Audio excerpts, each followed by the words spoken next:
Uy, gusto mo bang malaman kung paano gumawa ng ganitong mga AI videos na to? Hi guys! Nandito ako sa space ngayon. Ayoko na dyan sa Earth. Tara, samahan niyo ko. Hi guys! I'm here now with Lapu-Lapu. Nag-deliver lang ako ng parcel niya. iPhone 16 Pro Max yan. Gagamitin ko para sa vlog ng laban namin kay Magellan. Hello guys! Nanay Doreen here. I'm here now with Moses. As you can see, he just parted the sea. Game! Welcome to Turo Ko, Pasa Mo! Sa hilig kong magkalkal at mag-aral ng kung ano-ano, napasali ako recently sa pa-intensives ng Google at Kaggle tungkol sa generative AI gamit ang Gemini. At sa reel na to, i-share ko sa inyo kung paano gumawa ng ganitong mga AI videos. Game? Step by the step pala. Okay, ang una mo kailangan gawin, mag-subscribe ka muna sa free trial ng Gemini Advanced. Paano mo yun gagawin? Punta ka sa kahit na anong internet browser ng telepono mo. In this case, ang gagamitin natin, Google Chrome. Tapos, itype mo lang tong link sa taas, deepmind.google/models/vio. Let's go! Ngayon, ang makikita mo, itong Vio, tapos try in Gemini. Ngayon, ang Gemini Advanced ay hindi libre. Pero, huwag mag-alala kasi meron namang niyang mga free trial. Hanapin mo lang yung Google AI Pro. Tapos, kapag naubos mo na yung credits mo, pwede mo na i-cancel yung subscription mo. So, okay na yun. Ngayong nakasubscribe ka na sa Gemini Advanced, pwede ka nang pumunta ng Google Play Store, hanapin ang Gemini at i-install ito. Pagka-install mo, open mo yung app, tapos ganito yung magiging itsura niya. Ngayon, ang una mo kailangang i-check itong nasa taas, yung may nakalagay na 2.5 Pro Preview. Bakit? Kasi doon sa tatlong model ng Gemini Pro, meron kang 2.5 Flash, 2.5 Pro Preview, and Personalization Preview. Yung pangalawa na 2.5 Pro Preview, itong model na ito yung may button na video.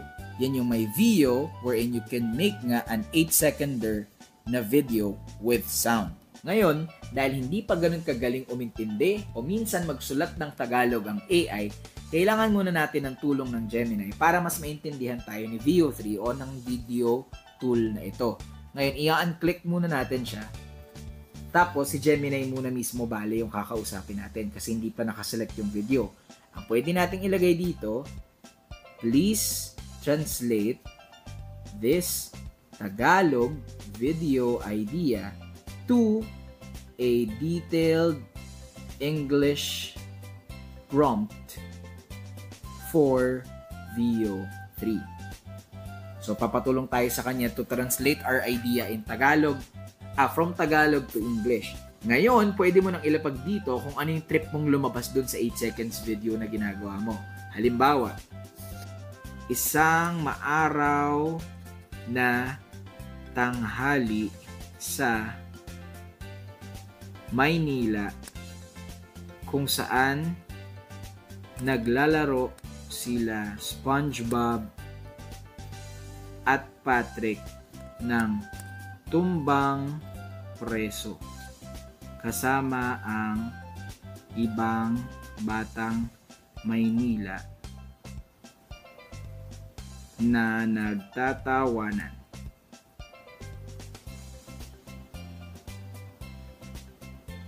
Gagawa siya ngayon ng prompt na pwede mong i-copy-paste na lang kapag kinlik mo na yung video button sa ilalim mamaya kapag ready na to. Bigyan mo lang siya ng ilang segundo. Pwedeng uminom ka muna ng tubig, pwedeng mag-TikTok ka muna, tumambling ka kung ano mang trip mo. And then, ayan na. Meron na siyang detalyadong English na prompt na mas may intindihan ng Veo 3 mamaya sa paggawa mo ng 8 seconds video. Kailangan mo lang gawin, i-copy mo to, copy text, tapos pwede mo na i-click sa ilalim yung video. Ayan na, kinlear niya na ulit yun sa taas kasi kailangan niya ng makipag-usap sa'yo ng tungkol lang sa video na gusto mong mangyari. I-paste mo lang dyan yung binigay sa yung prompt ni Gemini. Tapos, tanggalin lang natin syempre yung ibang detalye na binigay niya na ikaw yung kausap niya. So, pwedeng mag-start na tayo dito sa a vibrant na line. Pwede mo siyang i-review sa kung anong gustong detalye ang gusto mong i-edit o idagdag pa. Tapos kapag goods ka na, click mo na yung send. So ito na yung prompt na binigay ni Gemini. para mas maintindihan tayo ni Veo 3. Ginagawa niya na ngayon yung video. Bigyan mo lang ulit siya ng 1 to 2 minutes, tapos lalabas na yung 8 seconds video mo. Wait ka lang ng konti, and then, bam! May video ka na. Download mo na lang to share mo agad sa friends mo.